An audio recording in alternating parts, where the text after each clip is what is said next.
the last of these is Horny's interpersonal perspective. Here the focus being into that, I think I said at the beginning, that we're leaning into the effects of society and your environment and your surroundings, which probably isn't too far from what we were just talking about with Adler, leaning into that environmental influence.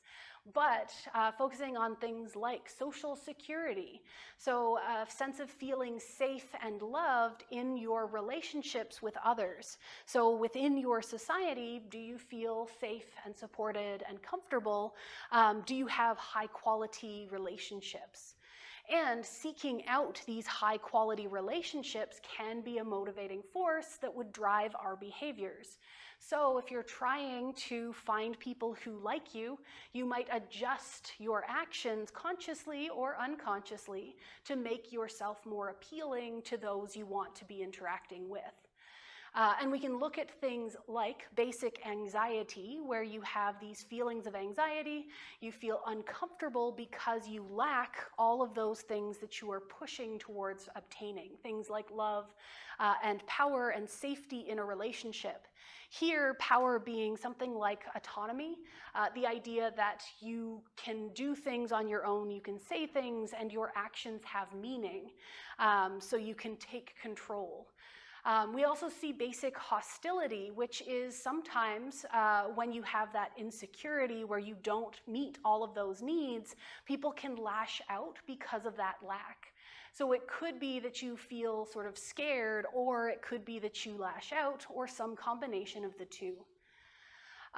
She also broke things down into a couple of different strategies that you could use while interacting with other individuals. So while seeking or attempting to seek this social security, people could move towards other people. So maybe you're going to cooperate, and in doing so, maybe gain their affection and their trust. You're going to build a stronger relationship. You might move against people. So here, this would be that you're sort of acting in a different direction than someone else, trying to put yourself above someone else. And by doing so, maybe increasing your own status, giving yourself more control or power or autonomy in that situation. So this would be, say, sabotaging somebody to get a promotion over them. You could also move away from people. So people could become socially and emotionally withdrawn. So maybe you had some negative experiences. Maybe somebody moved against you, and now you're going to step back and take some time to maybe protect yourself. So that one could be framed as sort of like a temporary measure to allow yourself to recover. But yeah, this is the way that they were framed.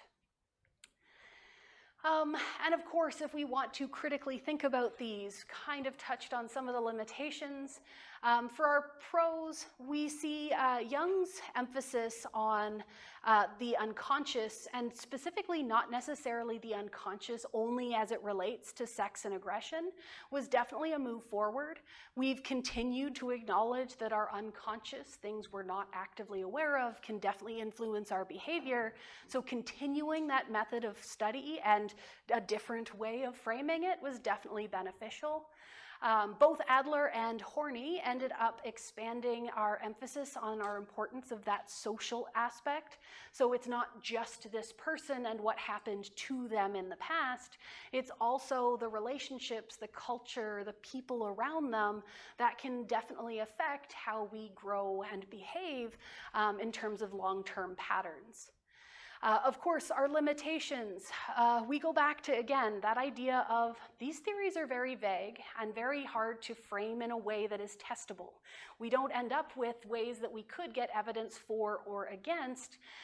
They're just sort of ideas. And if we look at the time period that this was happening, late 1800s, early 1900s, apparently, it makes sense that there was still a lot of sitting and talking about how we might think. And there was a lot less of an emphasis on the ability to test and critically evaluate the existence of these theories. A lot of that didn't come until later, or when people wanted to refute some of these theories in favor of some of their own. And the last of these, which we didn't touch too much on outside of Freud, but even the others, a lot of it was based on clinical observations, meaning they were treating individuals with disorders, usually in a very one-on-one basis, and making these assumptions based only on those people who are maybe not matching society's expectations on behavior. So these are all those with disorders. It also means that because of the way that therapy and things like that were conducted at the time, they weren't interacting with tons and tons of people. They would be spending a lot of time with a small number of people. And like we said, they would have overemphasized the specific classes that would come to them in this time as well.